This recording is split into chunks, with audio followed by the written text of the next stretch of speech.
Hola a todas y todos. Yo soy Andrea y los estaré acompañando en su curso de biología. Hoy hablaremos sobre el metabolismo celular. Así que comencemos.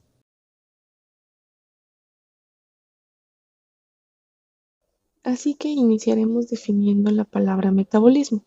Si lo definimos por su composición, proviene de meta, cambio, bolismo, cualidad, es decir, cualidad de cambio, y de cambiar moléculas de simples a complejas o de complejas a simples, ya que existen un conjunto de reacciones de síntesis o degradación de compuestos orgánicos. La célula va a adquirir una sustancia A y la va a transformar en una sustancia B, ya que existen el anabolismo y el catabolismo. En el caso del anabolismo, se sintetizan o construyen sustancias complejas a partir de otras más simples.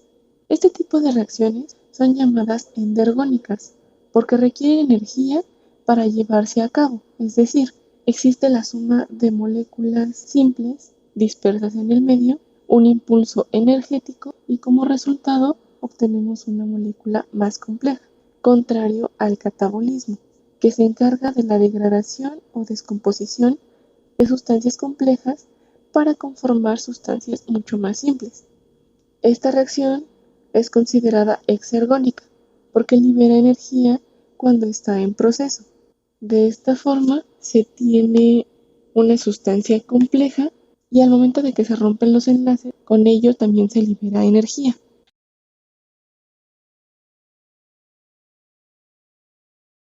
Es importante mencionar que existen una gran cantidad de reacciones. La oxidación, que es la liberación de átomos de hidrógeno, con lo cual también se libera energía.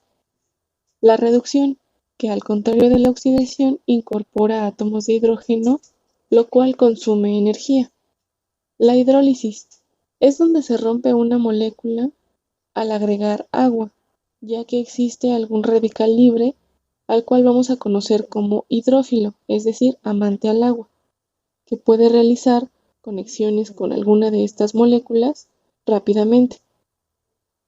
La deshidratación, que es la unión de moléculas liberando agua, ya que durante el proceso de unión pudo soltar hidrógenos y oxígenos que se sienten fácilmente atraídos. Y la respiración celular,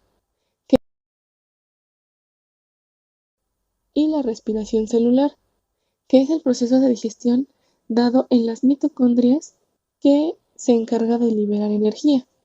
Este proceso cuenta con diferentes reacciones que permiten la formación de ATPs, NADs y NADs hidrogenados.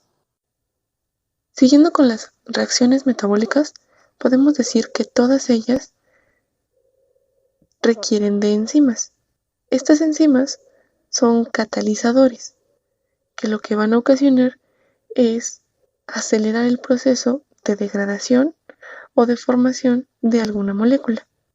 Generalmente las enzimas son formadas por proteínas y cuentan con una terminación especial, que es asa. Esta terminación hace más fácil que podamos ubicar a estas enzimas dentro de algún proceso metabólico.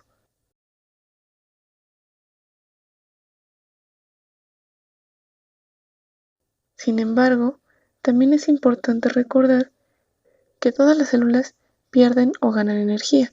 Por lo tanto, la molécula de cambio más importante es aquella que proporciona la mayor cantidad de energía. ¿Y cuál es esa?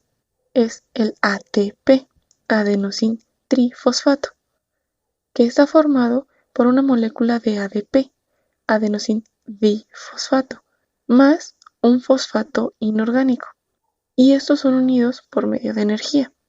Esta molécula se crea a medida que es utilizada y se degrada cuando ya no es necesaria, pero también existen algunos compuestos de gran importancia para la formación del ADP o para el cumplimiento de los ciclos que forman a esta molécula de energía, que son el NAD, el NADP, el NAD hidrogenado y el NADP hidrogenado. A estas moléculas las conocemos como transportadores de electrones. Y como les mencionaba, para las reacciones metabólicas se requiere tanto de energía como de proteínas. ¿Y cómo obtenemos esto? Esto se obtiene por medio de la nutrición y como recordarán, existen dos tipos de nutrición principales, que es la autótrofa y la heterótrofa. La autótrofa es aquella que realizan los organismos que producen su propio alimento, como lo son las plantas. Ellas son capaces de transformar los compuestos inorgánicos en orgánicos, aprovechando su energía. Esta fuente de energía es más usualmente la luz del sol, pero no es la única. Y en el caso de los heterótrofos, son los organismos que obtienen su energía de otros organismos, es decir, todos los carnívoros o los herbívoros. Los organismos más simples cuentan con una nutrición intracelular, es decir, dentro del organismo, y los más complejos tienen una nutrición separada en dos etapas, una intracelular y otra extracelular. En la extracelular, los nutrientes alimentan a las células de los tejidos que conforman al organismo.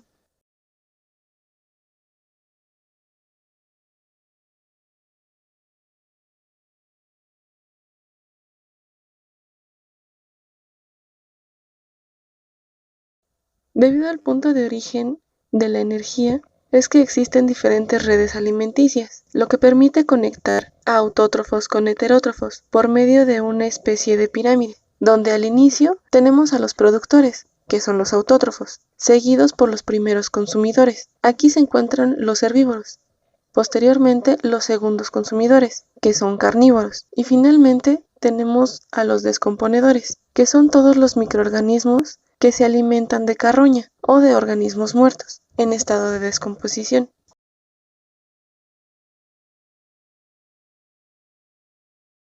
En el caso de los autótrofos, tenemos a la fotosíntesis, que es una característica exclusiva del reino Plantae. Consiste en aprovechar la energía luminosa del sol y convertirla en energía para las plantas.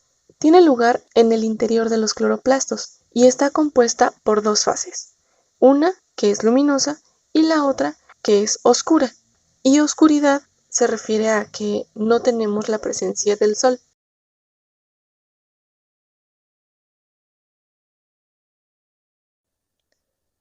Para ello, retomemos un poco la organización de los cloroplastos. Dentro de los cloroplastos encontramos a los tilacoides.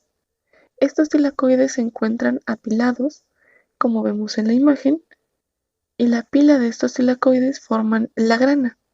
Esta grana se encuentra sobre una lamela que a su vez está inmersa en el estroma. Y esto es importante porque dentro de la membrana tilacoidal vamos a tener una de las fases y en la parte del estroma tendremos otra de las fases.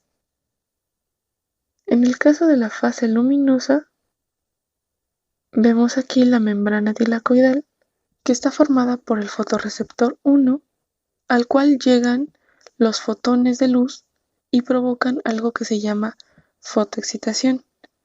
Esto provoca la hidrólisis del agua, es decir, el rompimiento de la molécula, lo que va a provocar el desecho del oxígeno y la liberación de electrones. Se irán a una cadena transportadora de electrones, como se ve en la imagen, que desembocará en el fotosistema 1. Una vez en él, ocurrirá la fosforilación, es decir, formación de ATP, y continuará con el transporte de electrones para la reducción del NADP. Este NADP será uno de los productos principales de la fase luminosa. Así que diremos que en esta fase obtenemos dos productos y un desecho. El desecho es el oxígeno y los productos el NADP y el ATP. El NADP reducido o hidrogenado y el ATP. Esta fase luminosa tiene origen, como ya lo habíamos visto, en la membrana tilacoidal.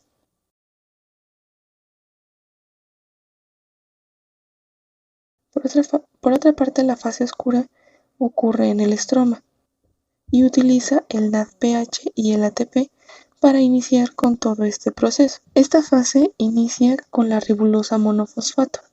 A este se le adiciona ATP para poder activarlo con uno de los fosfatos que contiene. Una vez activado, se desecha ADP, es decir, adenosín difosfato, puesto que perdió un fosfato. Posteriormente entra la enzima ribosa bisfosfato, que realiza una carboxilación. Posteriormente entra la ribosa bisfosfato carboxioxidasa, también conocida como rubisco. Esta enzima permite la fijación del CO2. Por lo tanto, tendremos una ribosa bisfosfato más CO2, formando el fosfogliceraldehído. Este fosfogliceraldehído pasa por una reducción gracias al NADPH, que entra y sale como NADP, y se obtiene un fosfogliceraldehído, el cual va a pasar por un desdoblamiento, obteniendo así una molécula de glucosa y una de ribosa monofosfato. Esta ribosa monofosfato volverá a pasar por todo el ciclo, al igual que la glucosa. Es importante mencionar que al terminar todo el proceso se obtiene una sexta parte de la fructosa 6-fosfato. Por lo tanto, debe repetirse 6 veces el ciclo para poder formar una molécula completa de fructosa 6-fosfato, que al isomerizarse se convierte en glucosa.